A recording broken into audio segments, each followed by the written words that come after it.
Super ஓவரில் முடிந்த 5வது டி20. இந்தியா அபார பேட்டிங். வெற்றி பெற்ற ஆஸ்திரேலிய அணிக்கு கடைசி நேரத்தில் அரங்கேறிய பயங்கர ட்விஸ்ட். அதிர்ச்சியில் ஆஸ்திரேலிய அணி.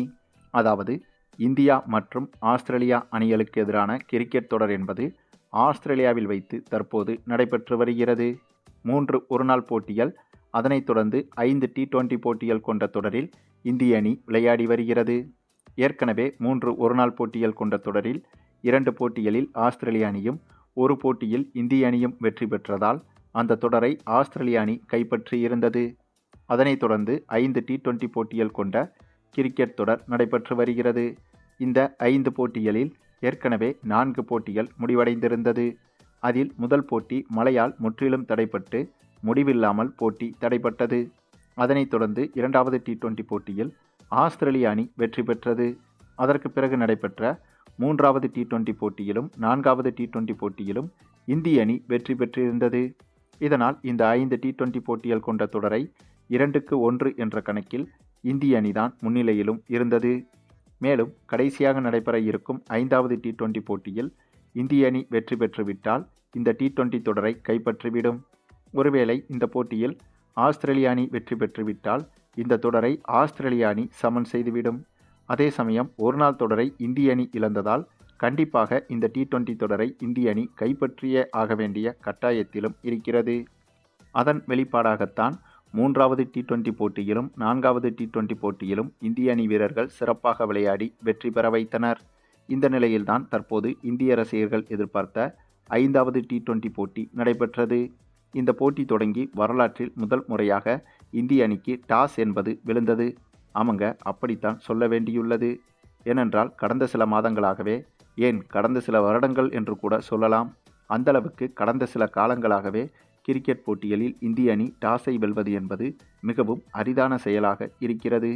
அப்படி இருக்கும்போது இந்த 5வது டி20 போட்டியில் இந்திய அணி நீண்ட நாட்கள் கழித்து டாஸை வென்றது.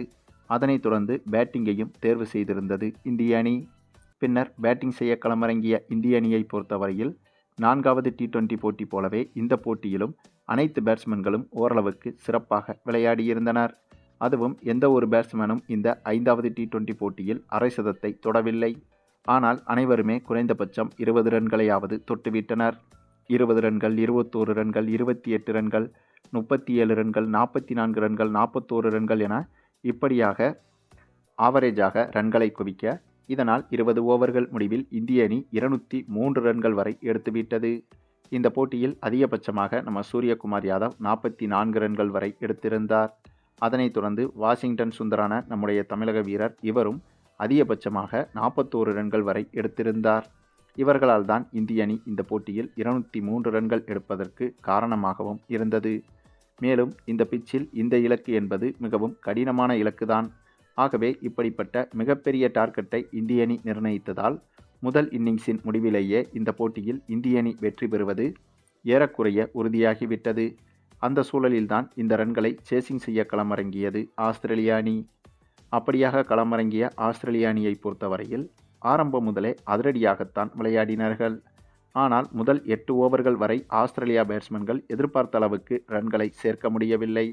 ஆனால் முதல் 8 ஓவருக்கு பிறகு திடீரென ரன்கள் குவிய ஆரம்பித்தது.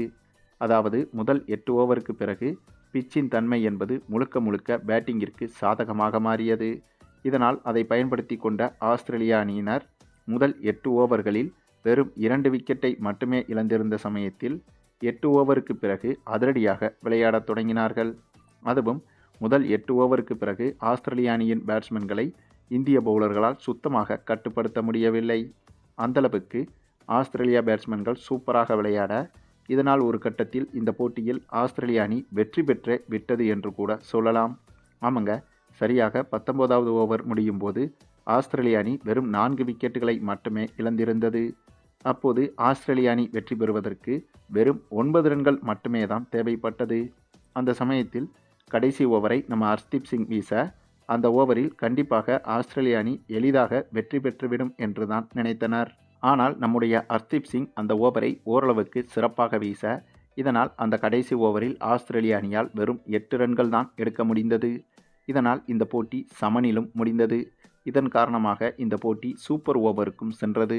அதன் பின்னர் இந்த சூப்பர் ஓவரில் முதலில் பேட்டிங் செய்த ஆஸ்திரேலிய அணியை பொறுத்தவரையில் வெறித்தனமான அதிரடியை வெளிப்படுத்தியிருந்தனர். அதிலும் இந்த சூப்பர் ஓவரை இந்திய அணி சார்பில் ஜாஸ்பிரிட் பும்ரா தான் வீசியிருந்தார். ஆனாலும் பும்ரா வீசியும் கூட இந்த சூப்பர் ஓவரில் ஆஸ்திரேலியா பேட்ஸ்மேன்கள் 19 ரன்கள் வரை குவித்துவிட்டனர். மொத்தமாக இந்த சூப்பர் ஓவரில் 4 பவுண்டரிகள் வரை விளாசியிருந்தனர். ஆக அப்போதே தெரிந்துவிட்டது இந்த போட்டியில் இந்திய அணி வெற்றி பெறுவதற்கு வாய்ப்பே இல்லை என்று. ஏனென்றால் ஒரே ஓவரில் 19 ரன்கள் எடுப்பது என்பது மிக மிக கடினம், அதுவும் சூப்பர் ஓவரில். ஏனென்றால் சூப்பர் ஓவரில் 2 விக்கெட்டுகள் விழுந்துவிட்டால் அதற்கு பிறகு பேட்டிங் செய்ய முடியாது. ஆகவே அப்படி ஒரு பிரஷரும் கூடுதலாக இந்திய அணிக்கு இருந்தது. அந்த சமயத்தில்தான் அந்த சூப்பர் ஓவரில் பேட்டிங் செய்ய வாஷிங்டன் சுந்தரும் அபிஷேக் சர்மாவும் களமிறக்கி விடப்பட்டனர். வழக்கமாகவே அபிஷேக் சர்மா அதிரடியில் மிரட்டக்கூடியவர். அதேபோல இந்த போட்டியில் 41 ரன்கள் வரை அதிரடியாக விளையாடியவர் வாஷிங்டன் சுந்தர். ஆகவே அந்த காம்பினேஷனில்தான் வாஷிங்டன் சுந்தரையும் அபிஷேக் சர்மாவையும் களமிறக்கிவிட்டது இந்திய அணி. அதே சமயம் இந்த சூப்பர் ஓவரை ஆஸ்திரேலிய அணியின் நட்சத்திர பவுலரான நாதன் எல்லிஸ் என்பவர் வீச, பின்னர் உச்சக்கட்ட பரபரப்பில் தொடங்கிய இந்த சூப்பர் ஓவரில் முதல் பந்தில் ரன்கள் ஏதும் எடுக்காமல் தவறவிட்டார் அபிஷேக் சர்மா. அதன் பிறகு அடுத்த பந்தில் ஒரு சிக்ஸரை பறக்கவிட்டார். அதன் பிறகு சூப்பர் ஓவரின் 3வது பந்தை மீண்டும் தூக்கி அடிக்க நினைத்த அபிஷேக் சர்மா அந்த பந்தில் வெறும் 1 ரன் மட்டுமே தான் எடுத்திருந்தார். இதனால் முதல் 3 பந்துகள் முடிவடைந்த நிலையில் 7 ரன்கள் தான் எடுத்திருந்தது இந்திய அணி. பின்னர் பேட்டிங் ஸ்ட்ரைக்கிற்கு வந்த நம்ம தமிழக வீரர் வாஷிங்டன் சுந்தர் அந்த 4வது பந்தை, அதாவது அந்த சூப்பர் ஓவரின் 4வது பந்தை எதிர்கொள்ள அந்த 4வது பந்தை தவறுதலாக நாதன் எல்லிஸ் ஒய்டு பாலாக வீசிவிட்டார். ஏனென்றால் இந்த சூப்பர் ஓவரில் பவுலரும் பதட்டத்தில் தான் இருப்பார். ஆக அந்த ஒரு காரணத்தால் இந்த சூப்பர் ஓவரின் 4வது பந்தை ஒய்டு பாலாக வீச, அதன் பிறகு மீண்டும் 4வது பந்தை இவர் வீச அந்த பந்தை பவுண்டரி அடித்து விட்டார் நம்ம வாஷிங்டன் சுந்தர். அதற்கு பிறகு போடப்பட்ட 5வது மற்றும் 6வது பந்தையும் தொடர்ச்சியாக பவுண்டரிக்கு அடித்து இந்திய அணிக்கு திரளான முறையில் வெற்றியை பெற்றுக் கொடுத்தார் நம்முடைய தமிழக வீரர் வாஷிங்டன் சுந்தர். ஆமாங்க, இந்த சூப்பர் ஓவரில் ஒரு விக்கெட்டை கூட இழக்காமல் அதிலும் கடைசி 3 பந்தில் தொடர்ச்சியாக ஹாட்ரிக் பவுண்டரி அடித்து இந்திய அணிக்கு வெற்றியை பெற்றுக் கொடுத்தார் வாஷிங்டன் சுந்தர். மேலும் 4வது T20 போட்டியிலும் வாஷிங்டன் சுந்தரை பொறுத்தவரையில் பந்து வீச்சில் மிரட்டியிருந்தார். இவர் வீழ்த்திய 3 விக்கெட்டுகள் தான் 4வது T20 போட்டியில் இந்திய அணி வெற்றி பெறுவதற்கு மிக முக்கிய அங்கமாக மாறியிருந்தது. ஆகவே அதனைத் தொடர்ந்து இப்போது 5வது T20 போட்டியிலும் பேட்டிங்கில் மிரட்டலாக விளையாடி இந்திய அணிக்கு வெற்றியை பெற்றுக் கொடுத்திருக்கிறார். மேலும் 5வது T20 போட்டியை முன்னிட்டு நடைபெற்ற வார்ம் அப் மேட்சில் தான் இப்படி ஒரு இன்னிங்ஸை விளையாடியிருந்தது இந்திய அணி. ஆகவே இதே போல ஒரு இன்னிங்ஸை அதிகாரப்பூர்வ 5வது T20 போட்டியிலும் இந்திய அணி வெளிப்படுத்தும் என்பதில் எந்த ஒரு சந்தேகமும் கிடையாது. அதற்கு காரணம் இந்த 5 T20 போட்டிகள் கொண்ட தொடரில் 3வது போட்டியில் தொடங்கி 4வது போட்டி என இந்த 2 போட்டிகளிலும் இந்திய அணி எந்தவித பதட்டமும் பிரஷரும் இல்லாமல் எளிதாகவே வெற்றி பெற்று வருகிறது. அதனைத் தொடர்ந்து இதற்கிடையே நடைபெற்ற இதுபோன்ற வார்ம் அப் மேட்சுகளிலும் மிக மிக எளிதாகவே வெற்றி பெற்றுள்ளது இந்திய அணி. ஆக இவைகள் அனைத்தையும் வைத்து பார்க்கும்போது கண்டிப்பாக இந்திய அணி இந்த அதிகாரப்பூர்வ 5வது T20 போட்டியிலும் வெற்றி பெற்று இந்த T20 தொடரை கைப்பற்றும் என்பதை இப்போதே உறுதியாக சொல்லிவிடலாம். சரி, நீங்கள் சொல்லுங்கள், இந்திய அணியின் இந்த ஒரு மிரட்டலான இன்னிங்ஸை பற்றியும், நம்ம தமிழக வீரர் வாஷிங்டன் சுந்தரின் சூப்பரான பேட்டிங்கை பற்றியும், அதே போல 5வது T20 போட்டியில் இந்திய அணி வெற்றி பெற்று இந்த T20 தொடரை கைப்பற்றுமா என்பதை பற்றியும் உங்களுடைய கருத்துக்களையும் கமெண்டில் தெரிவிங்க. மேலும் இந்த வீடியோ பிடிச்சிருந்தால் லைக் பண்ணுங்கள், மற்ற அனைவருக்கும் ஷேர் பண்ணுங்கள், மறக்காமல் நம்ம சேனலை சப்ஸ்கிரைப் பண்ணுங்கள்.